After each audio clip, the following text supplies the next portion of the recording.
টেলিপারফরমেন্সে একটা ইন্টারভিউ আছে, তাই আজ যাবো সেক্টর 5। ঘড়িতে বাজে দুপুর 1টা।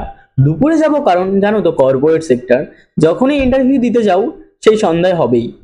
রেডি হয়ে বেরিয়ে পড়লাম আমি, আর আমার টি শার্ট দেখেই বুঝতে পারছো আমি ইন্টারভিউ দেবো না আজ, দেবে আমার একটা বন্ধু। দমদম থেকে ট্রেনে করে বিধাননগর নেমে অটো ধরে চললাম সেক্টর 5। ভাড়া নেবে এখান থেকে 50 টাকা, আর নামাবে গোদরেজ ওয়াটার সাইড বিল্ডিং এ।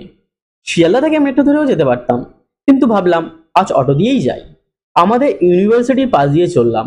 দেন কিছুক্ষণ পরে আমাদের বিল্ডিং দেখা যাচ্ছিল দূর থেকে। দেন নেমে গেলাম গোদরেজ ওয়াটার সাইড পায়ে হেঁটে। চললাম লিফটের দিকে। 16 ফ্লোরে আজ ইন্টারভিউ। আর টিপিতে চলছিল অ্যামাজন চ্যাট আর ভয়েস প্রসেসের ইন্টারভিউ, যেখানে ভয়েসে স্যালারি দেবে 30K মানে 30,000 টাকা সিটিসি, এবং চ্যাটে 23,000 টাকা সিটিসি। এটা ইউএস প্রসেস এবং সপ্তাহে 2 দিন ছুটি ছিল। আমার বন্ধু করেনি কাজটা কারণ ওর নাইট শিফট ছিল।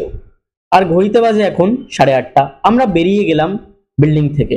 ওখান থেকে একটা রেস্টুরেন্টে বিরিয়ানি খেয়েছিলাম। আর আজ ভিডিওটা এই পর্যন্ত। Stay safe, dream up, dream big.